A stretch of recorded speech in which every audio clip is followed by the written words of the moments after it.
안녕하세요. 전주스타 피부과 의원 대표원장 피부과 전문의 나윤민입니다. 아토피 피부염 환자를 위한 실생활 가이드북 내용을 알아보고 있는데요. 목차는 크게 4가지. 그 중에서 현재 파트 첫 번째 아토피 피부 환자를 위한 실생활 가이드 생활습관 개선에 대해서는 알아봤고요. 오늘은 계절별 관리의 두 번째 시간입니다. 계절별 관리 두 번째 시간, 오늘의 주제는 여름철 자외선 관리입니다. 여름철 피부 관리는 제일 중요한 게 자외선이죠. 강렬한 햇빛에 의해 피부 온도도 올라가게 되고 이로 인해서 아토피 피부염이 붉어지고 홍반이나 염증 등이 심해지고 가려움증도 악화될 수가 있습니다. 자, 그럼 자외선 차단에 대해서 한번 알아보겠는데요. 자외선 차단 성분은 무기자차, 유기자차라고 해서 구분이 됩니다. 무기자차는 뭐냐면 그 물리적인 차단제를 보통 얘기를 합니다. 자외선 B, UVB는 자외선 B, UVA는 자외선 A입니다. 이거를 산란시키고 흡수시켜서 자외선을 차단을 하게 됩니다. 가장 대표적인 게 산화아연하고 이산화 티타늄 성분이 되겠습니다. 그래서 무기자차는 무기화학형의 자외선 차단제, 유기자차는 유기화합물 계열 자외선 차단제.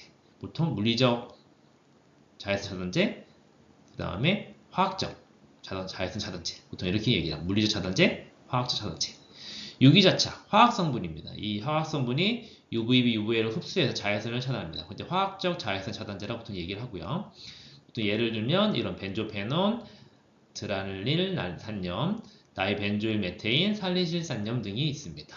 그 화학적인 물질들 참 어렵죠? 그래서 보통 기억을 어떻게 하시냐면 무기자차에 있는 이 두 가지가 대표적인 거라서 이거 두 가지만 기억을 하고 대부분 나머지는 화학적 차단제 성분이다 라고 생각을 하시면 되겠습니다.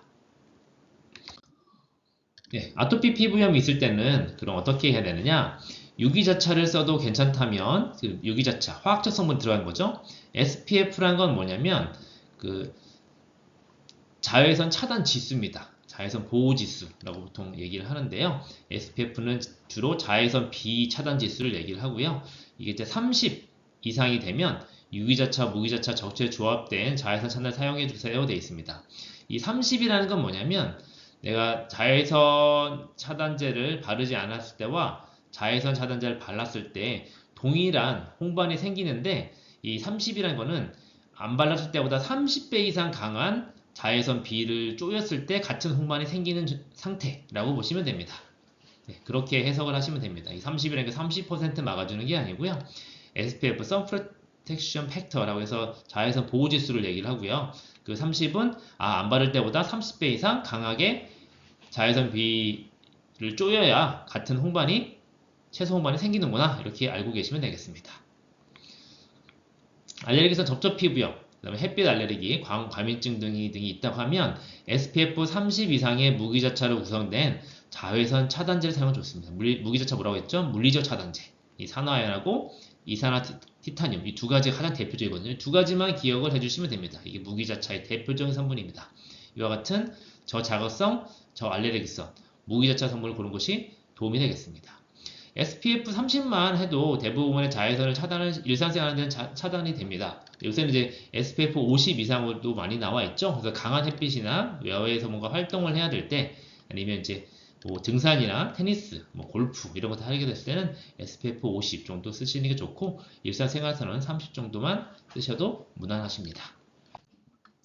자외선 차단제 고를 때 성분도 확인해 보셔야 되는데요. 다음과 같은 성분이 도움이 되겠습니다. 덱스판테놀, 피부 보습제에 많이 들어있는 성분이죠. 가려움증을 완화하게 되고요. 비타민 E는 항산화제 중에 대표적인 지용성 항산화 대표 선수가 되겠습니다. 토코파류라고 보통 얘기를 하고요. 이 항산화제로 자외선 유발성 DNA 손상을 방지해 줍니다. 그 다음에 액토인은 수분과 결합해서 피부 장벽을 튼튼하는 데 도움을 주는 물질이고요. 비사보롤은 저자극성이면서 항염증, 항균 특성이 있어서 가려움증을 완화되게 되겠습니다.